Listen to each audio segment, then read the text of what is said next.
Hey guys, welcome back to another new video. You are welcome by Sanvik Law Guru channel. So today our topic is master and servant relationship under the chapter of vicarious liability in law of torts. I have taught this video or part of this chapter in Hindi also. If you have not watched that video, please see. I will give that video's link in the I button. Let's start our video, and before starting our video, if you have not subscribed my channel, please subscribe so that you will all get more such videos relating to law of torts and other law topics or subjects. So let's start our today's video. As we know, who is a master in master and servant case or situation? Master is someone who appoints someone else to do his work, his part of work through someone else.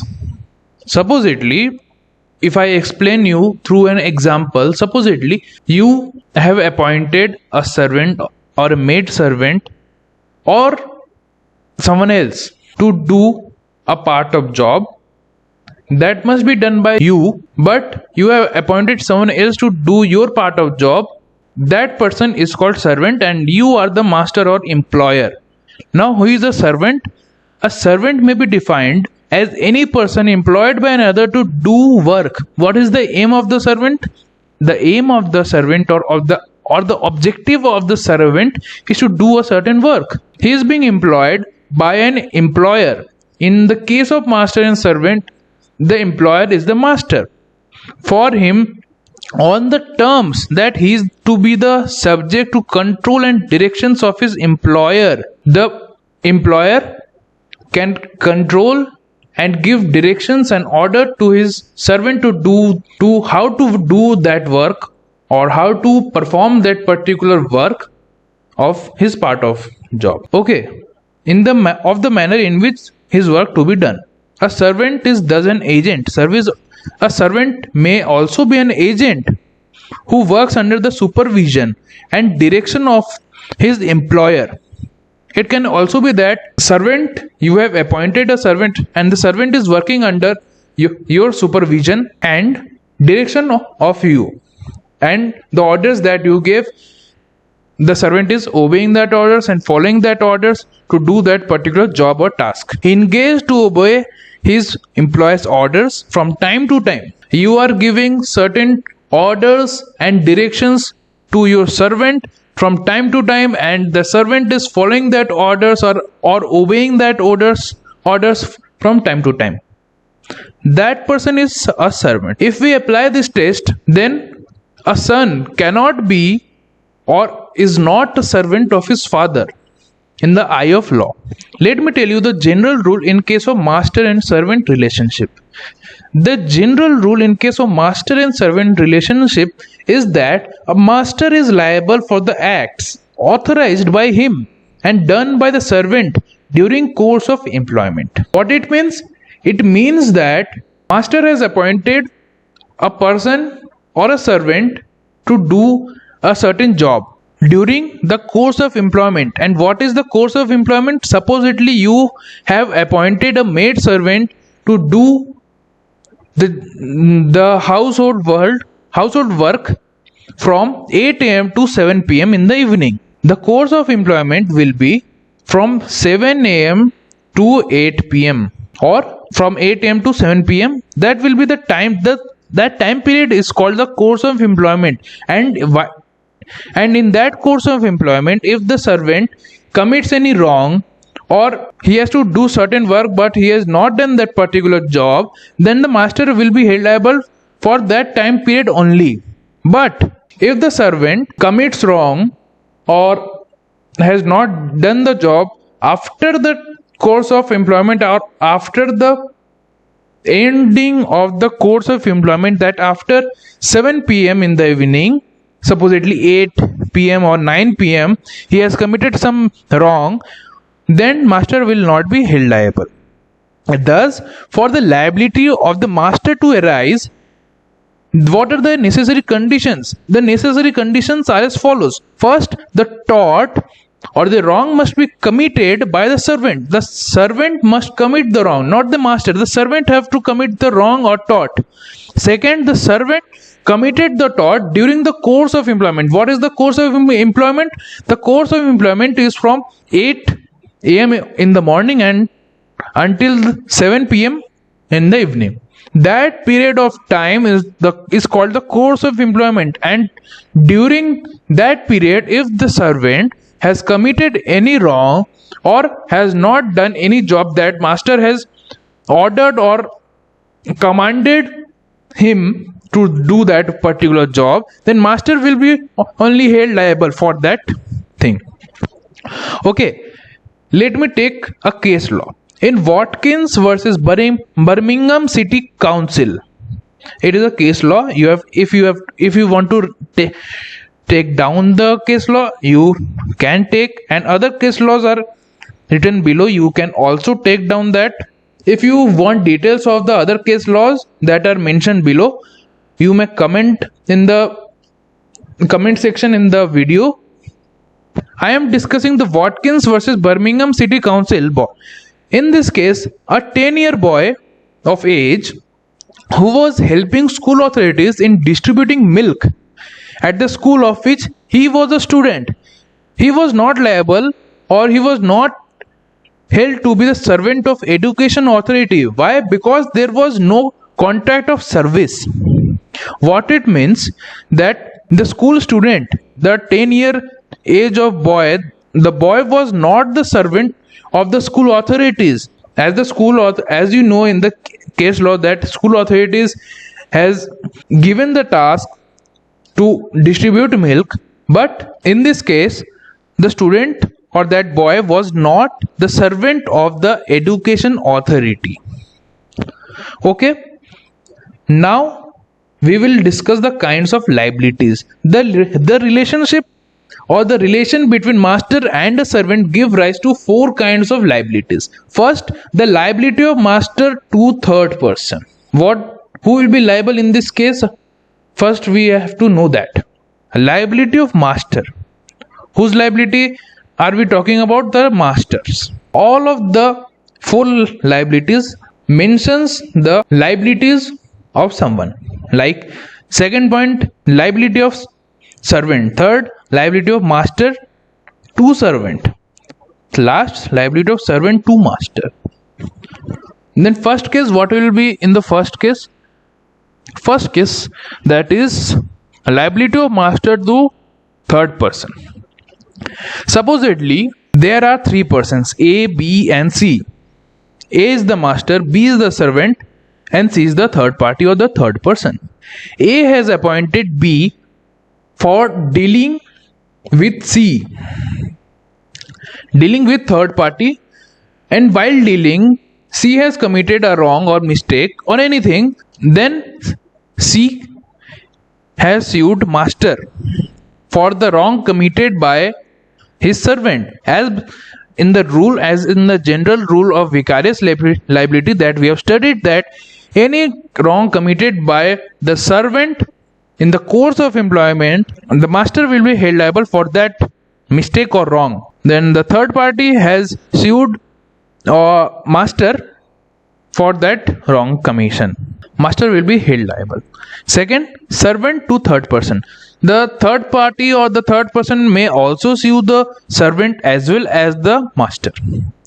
Third, liability of master to servant. If servant has done something wrong, he, in the directions or the orders given by his master, then servant can also sue his master also, and vice versa. What is course of employment? Course of employment. A master can be held liable for the act of his servant only if the act is done under the course of employment. As we have discussed earlier, what is course of employment? An act falls under the course of employment if that act is authorized by the master. If the master has appointed a servant to do a particular job during a particular time period, or when the order has been given to the servant to do a particular job from this day to till date to that day, from Monday to Thursday, between these days you have to complete that job. If he has not completed that job, then the master will be held liable. Okay, or during that period he has committed any wrong, then also the master will be held liable. Second, it is wrongful mode of doing an unauthorized act. This means that the master can be held liable even for those acts which he has not authorized, as long as the act done is in furtherance of the act authorized by the master. I think that the concept of course of employment is clear to you all. If you have any doubt, please do comment. Let's move forward. General rule as to independent contractor. Now be thinking, what is an independent contractor, or who is an independent contractor, and what is the general rule relating to independent contractor? The general rule is that although an employer is responsible for the negligence and other wrongdoings of his servant, as we know that any wrong committed or any form of negligence committed by the servant, then the master or the employer will be held liable. But the master or the employer is not responsible for that of an agent who is not a servant but an independent contractor. Independent contractor is not a servant. We will discuss the difference between a servant and an independent contractor at the end of this video. Nor is the employer liable for the wrongs of servant engaged by the contractor to do the work. Let me take a case law for better understanding of an independent contractor. In Reedy versus L&W Railway, the railway company has employed certain contractors to construct a railway line. It so happened that one of the servants engaged by the contractor in constructing a bridge over the public highway negligently allowed a stone to fall upon a person passing along the highway, which injured the passerby. It was held that the defendants were not liable. What happened in this case? In this case, the railway company has appointed some or employed some contractors to construct a railway line. What happened then? It so happened that one of the servants or one of the workers under the contractor, due to his negligence, one stone fell upon a passerby on the highway, and the passerby was injured. Then here it was held that the defendants were not liable. Why the defendant was not liable? Because the railway company has employed or appointed a independent contractor. You cannot tell them until the railway company cannot order them or give directions to the contractors to how to work or how to make a railway line or how to construct a railway line. That's why any negligence or any wrong committed by the workers of the contractors, the railway company will not be held liable, as well as the contractors will also not be held liable. What are the exceptions to the rule? There are, however, certain important exceptions to the rule that a person employing an independent contractor is not liable for his wrongs committed by the independent contractor in the following cases. As we know that if someone has appointed a independent contractor and that independent contractor has committed a wrong, or due to negligence any accident has taken place, then the master cannot be held liable, nor the independent contractor will be held liable. So what are the exceptions? When can the master or the employer be held liable? Where the thing contracted to be done, where the subject matter, where the contract upon which the thing is to be done. Supposedly in the previous case law that I discussed, it was what was the subject of that case law? The subject of the case law was that to construct a railway line. If the subject matter or the subject matter of the thing or the subject matter of that contract is to deal some drugs with a third party or with gangsters, then independent contractor is doing an unlawful thing, then the master will be held liable in that case. Second, where the employer retains control over the contractor and personally interferes so as to make himself a party to the act which occasions damage, he is liable. What it means? It means that where the employer, where the master has retained control over the contractor, he has appointed an independent contractor, but while appointing that independent contractor, in the contract signed by the independent contractor and the employer, there is written or there is mentioned that the master or the employer has retained all the controls of the contractor or over the contractor, and personally he himself interferes so as to make himself a party to the act which occasions damage, which causes damage, then he is liable. I hope you have understand the concept or general rule as to the independent contractor. Now we come to the last part of this video, that is the difference between servant and independent contractor. As we know, a servant is a person employed by another to do work under the directions and control of the master. As we have discussed earlier, that master appoints a servant to do a certain job which the master has to do, but he has appointed someone else to do that particular job, and while doing that job, master can give that person directions, orders, and how to do that job or work. The master has full authority or full control over that person or over the servant, and the servant have to do that work in the course of employment also. But an independent contractor is a person who is employed to do a certain task. There is similar things. A servant is also employed for doing a certain task or job. An independent contractor is also employed to do a certain task. But there is a difference. What is the difference? In independent contractor, the master cannot determine the way in which the job is to be done. The master cannot say the independent contractor how to construct that building or how to do that job. But if the master has appointed a servant, he can give directions or orders or say or command how to do that particular job. Okay, for example, if you have a bungalow and if you have your own car, supposedly a BMW or Mercedes or Audi, and you have also a driver, then you can give orders or directions as how to drive your car to that servant or your driver, as the driver is your servant, as to how much speed the driver has to take, as 40 km per hour or 80 km per hour and not exceeding that. But if you have booked an Ola or an Uber, taxi driver is an independent contractor.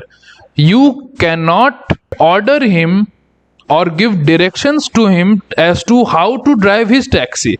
You can only tell where to go. It means where you want to go, which place you want to go, you can only tell him. You cannot order him or give directions as to how to drive his taxi or at what speed you have to drive that taxi. You cannot give order. This is the difference between servant and independent contractor. I hope that this video, master and servant relationship under the chapter of vicarious liability, is clear to you all. I have discussed this chapter with case laws and examples. If you have any doubt, please do comment. If you like this video, then press the like button, share it, subscribe for more such law of torts related videos. Thank you and stay safe.